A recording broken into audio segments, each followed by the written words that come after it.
E eu quero convidar inicialmente o Pietro, que ele vai fazer a primeira leitura. Nós vamos trabalhar 3 leituras. Então o Pietro fará a primeira, a Sofia já fica aí organizada para fazer a segunda e nós finalizaremos as leituras com a minha esposa Ruth. Pietro, Natan, a paz do Senhor Jesus, tudo bem? Paz do Senhor, eu estou bem, graças a Deus. Hoje eu vou ler Marcos, capítulo 6, versículo 30 ao 44. Os apóstolos voltaram e contaram a Jesus tudo o que tinha feito e ensinado. Havia ali tanta gente chegando e saindo, que Jesus e os apóstolos não tinham tempo nem para comer. Então ele lhes disse: venham, vamos sozinhos para um lugar deserto, a fim de descansarmos um pouco. Então foram sozinhos de barco para um lugar deserto. Porém, muitas pessoas os viram sair e os reconheceram. De todos os povoados, muitos correram pela margem e chegaram lá antes deles. Quando Jesus desceu do barco, viu a multidão e teve pena daquela gente, porque pareciam ovelhas sem pastor, e começou a ensinar muitas coisas. De tardinha, os discípulos chegaram perto de Jesus e disseram: já é tarde e este lugar é deserto. Mande esta gente embora, a fim de que vão aos sítios e povoados de perto daqui e comprem alguma coisa para comer. Mas Jesus respondeu: deem vocês mesmos comidas a eles. Os discípulos disseram: para comprarmos pães para toda esta gente, nós precisaríamos de 200 moedas de prata. Jesus perguntou: quantos pães vocês têm? Vão ver.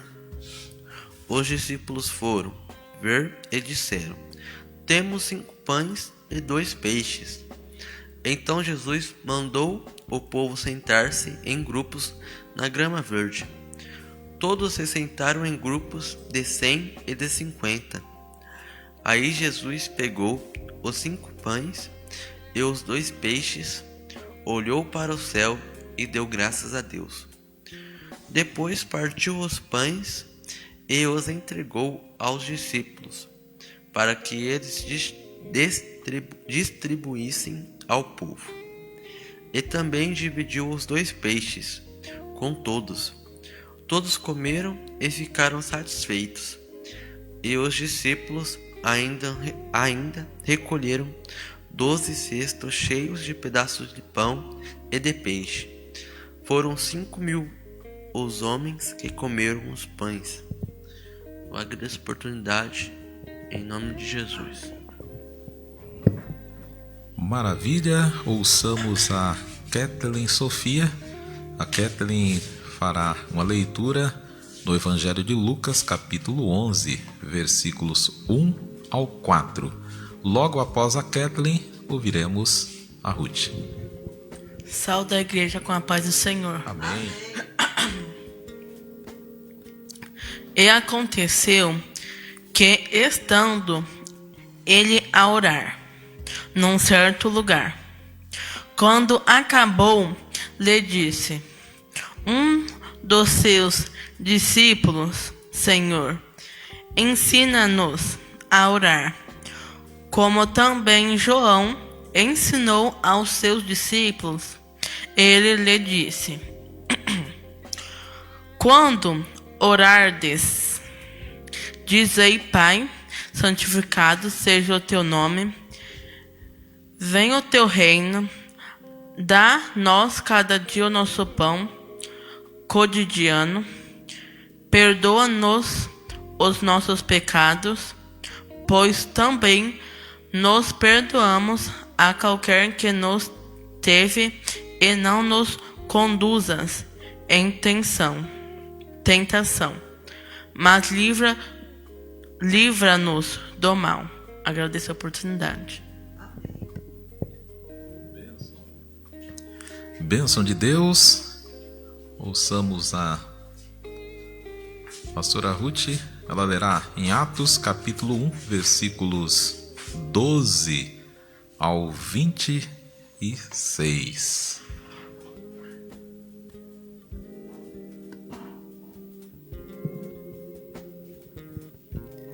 Então, eles voltaram para Jerusalém, vindo do monte chamado das Oliveiras, que fica perto da cidade, cerca de 1 quilômetro. Quando chegaram, subiram ao aposento onde estavam hospedados. Achavam-se presentes Pedro, João, Tiago, André, Filipe, Tomé, Bartolomeu e Mateus, Tiago, filho de Alfeu, Simão, o Zelote, e Judas, filho de Tiago. Todos eles se reuniram sempre em oração com as mulheres, inclusive Maria, a mãe de Jesus, e com os irmãos dele. Naqueles dias, Pedro levantou-se entre os irmãos um grupo de cerca de 120 pessoas, e disse: Irmãos, era necessário que se cumprisse a Escritura que o Espírito Santo predisse por boca de Davi, a respeito de Judas, que serviu de guia aos que prenderam Jesus. Ele foi contado como um dos nossos e teve participação neste ministério. Com a recompensa que recebeu pelo seu pecado, Judas comprou um campo. Ali caiu de cabeça, seu corpo partiu-se ao meio e as suas vísceras se derramaram. Todos em Jerusalém ficaram sabendo disso, de modo que, na língua deles, este campo passou a chamar-se Aceldama, isto é, campo de sangue. Porque, prosseguiu Pedro, está escrito no livro de Salmos: fique deserto o seu lugar e não haja ninguém que nele habite, e ainda que outro ocupe o seu lugar. Portanto, é necessário que escolhamos um dos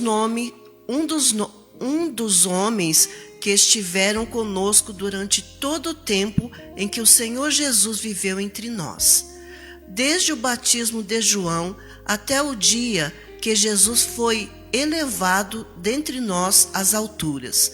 É preciso que um deles seja conosco, testemunha de sua ressurreição.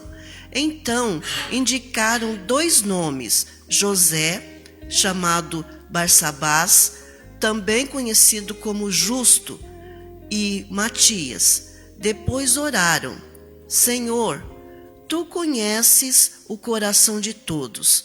Mostra-nos qual destes 2 tem escolhido para assumir este ministério apostólico que Judas abandonou, indo para o lugar que lhe era devido.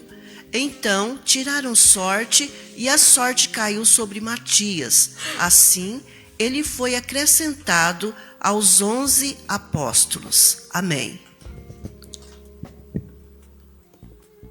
Amém. Louvado seja o nome de Jesus. Muito obrigado a pastora Ruth, Pietro, Natan pela leitura. Muito bem. Para o público ou para Deus? Vá para o seu quarto. Mateus capítulo 6, versos 6 e 7. Há 20 dias, eu e a minha esposa fomos a Paranavaí buscar a minha mãe, que veio morar com a gente em Nova Esperança. A Ruth precisou de uma quantia e pediu que eu sacasse o dinheiro.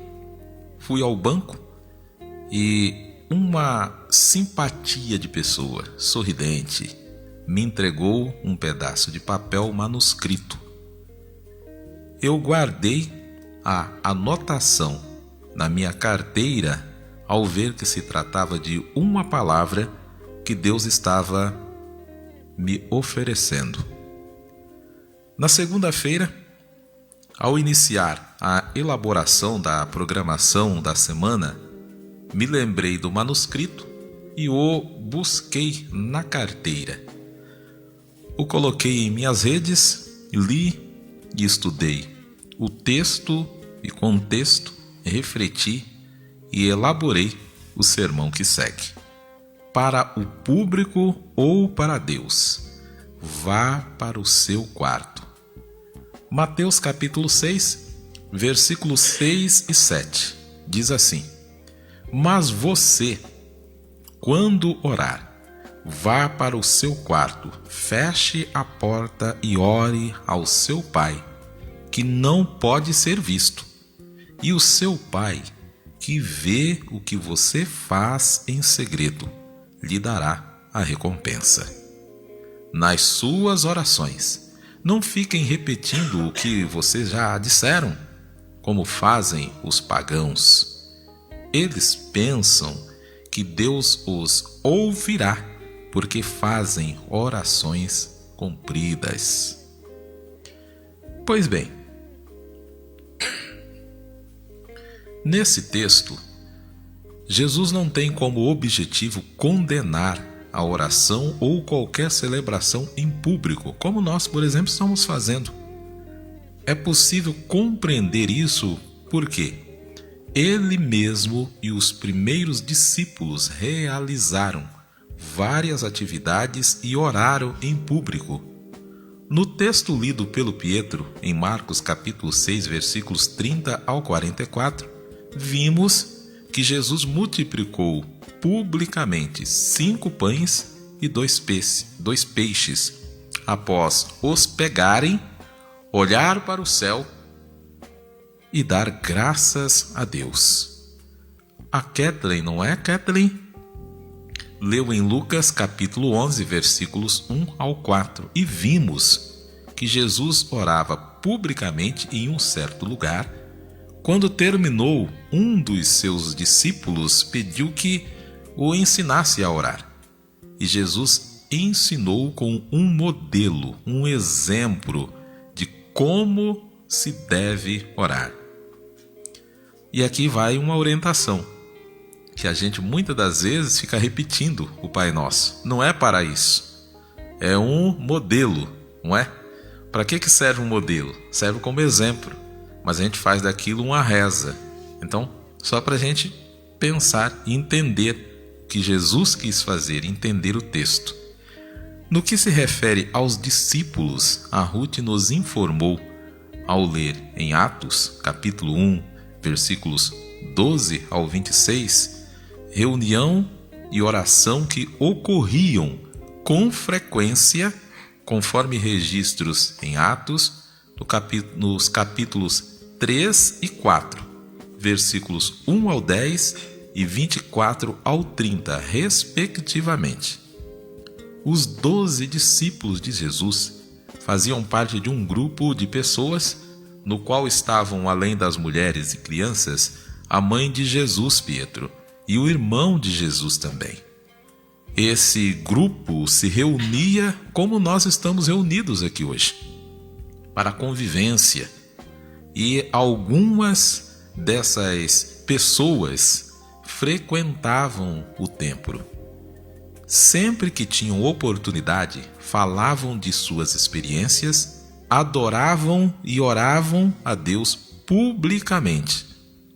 Nas reuniões agradeciam a Deus, solicitavam proteção e curas de doenças e decidiam sobre escolhas de pessoas para atuarem na liderança do grupo. Aqui nós temos uma coisa interessante que eu faço questão de abrir um parêntese. Eu estava conversando com uma pessoa hoje e aí estava dizendo exatamente isso quando eu voltava do plantão, não é? Nos dias de hoje, a gente tem uma pá de gente que abre a boca, né, profetiza um monte de coisa, tudo em nome de Deus. Não é, pastora Ruth? É interessante, né, que haviam 11 homens que viram, comeram com Jesus, estavam com Jesus, não é? Voltaram a praticamente o quê? 1 quilômetro, não é? Que estavam no monte, nos últimos acontecimentos, e para escolher um outro para substituir Judas, é interessante que Deus não usou nenhum deles, né? Em profecia, não é? Em revelação. Que coisa interessante, não é? E será por que tem tantas revelações e tantas profecias nos dias de hoje? Observa como que eles escolheram o Matias. Não era para o Espírito de Deus tomar um deles, pelo menos, e dizer: olha, eu escolho o fulano de tal, eis que fala o meu servo, é esse. Percebe? Que coisa interessante. Mas o que eles fizeram? Oraram, né? Então, primeiro vocês viram ali que foi estabelecido critérios. Então tinha mais pessoas, mas tinha critérios. Então, esses são os critérios. Então vamos ver aqui. Então, de acordo com os critérios, 2 pessoas estavam aptas. 2 homens. Trouxeram esses 2 homens e agora, quem é? Aí oraram, não é? E fizeram um sorteio. Veja que coisa interessante. Sortearam os 2 nomes. O nome que saiu, bom, então nós estamos entendendo que depois que nós oramos e sorteamos, é esse aqui que saiu, então é esse que Deus escolheu. É só para a gente assim pensar, não é? Que nós estamos muito poderosos, né? Às vezes mais poderosos do que o próprio Deus. Além disso, todos esses acontecimentos, nós vemos a fala de Jesus, que ela é contextualizada nos versículos anteriores, no capítulo 6 de Mateus, quando Jesus conversa com um grupo de pessoas para as quais usa o termo hipócritas, por praticarem as boas ações apenas pela aparência, não por compaixão com as pessoas boas.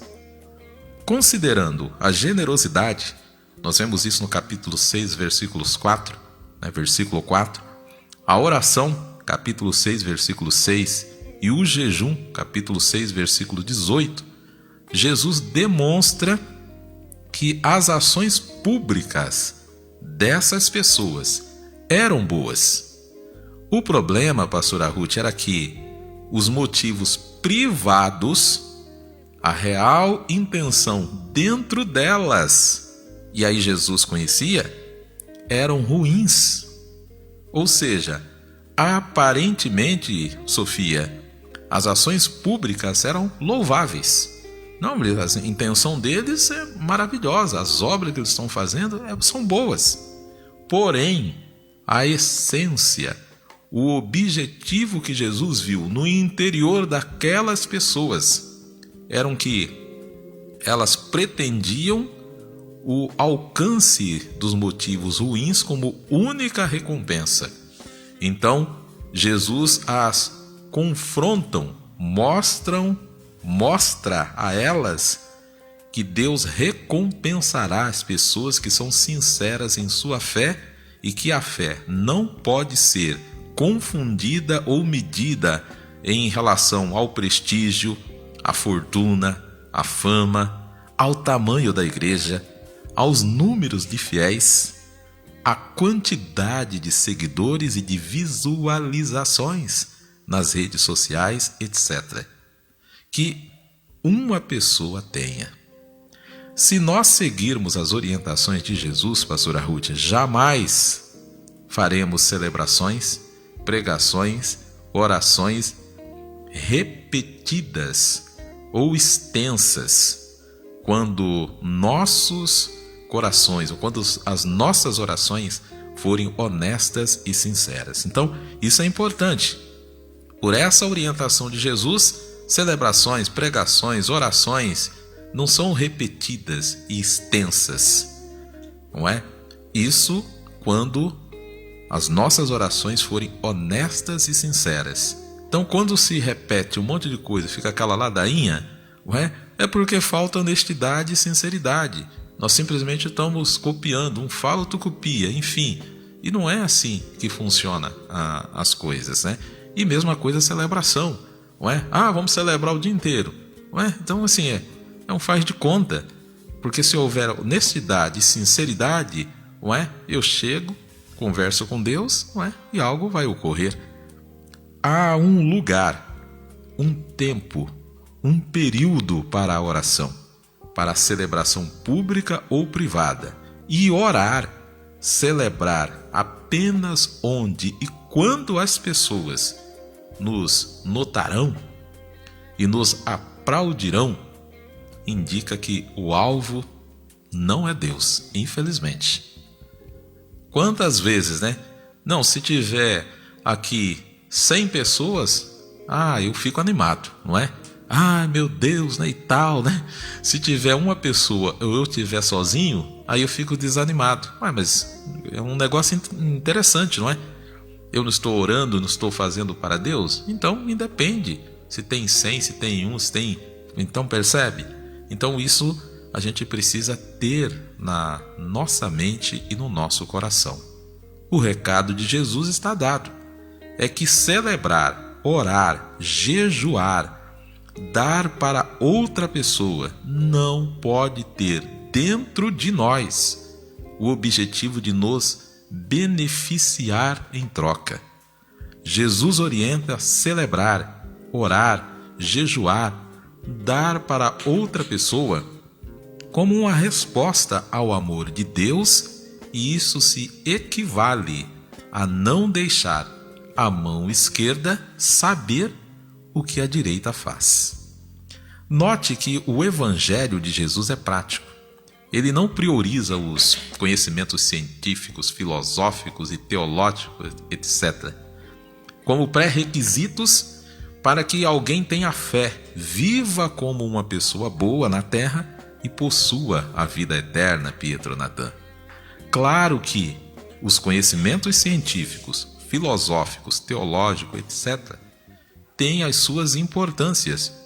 Jesus os tinha, mas chama a atenção para a prioridade, para o fato de que a essência da fé é que a pessoa tenha uma comunhão privada com Deus, ou seja, as suas ações em público e para o público devem se lastrearem pelos motivos honestos e sinceros, como uma resposta ao amor de uma comunhão privada particular com Deus. Pensando pelo lado prático, é fácil entender as orientações de Jesus. Jesus ele nunca foi complicado, não é? Ele traz sempre orientações tranquilas, práticas. Então, vamos pensar um pouco. No nosso dia a dia, falamos umas às outras em público, sem problemas, não é assim? Porém, quando precisamos ter uma conversa importante com a outra pessoa, nós sempre procuramos fazer pessoalmente, num local e num momento reservado.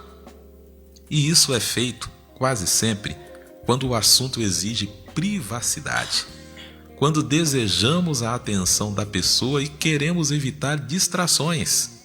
Aí você poderá dizer, mas Deus não está sujeito a distrações? Sim, mas nós sim, não é? Deus não, mas eu e você estamos sujeitos.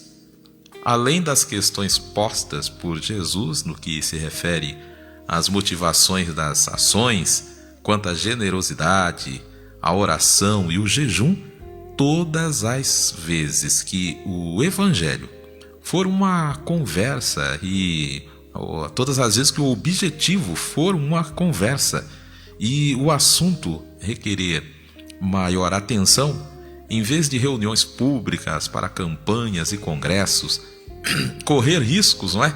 De confusões, contusões, acidentes e até mortes, orando em montes.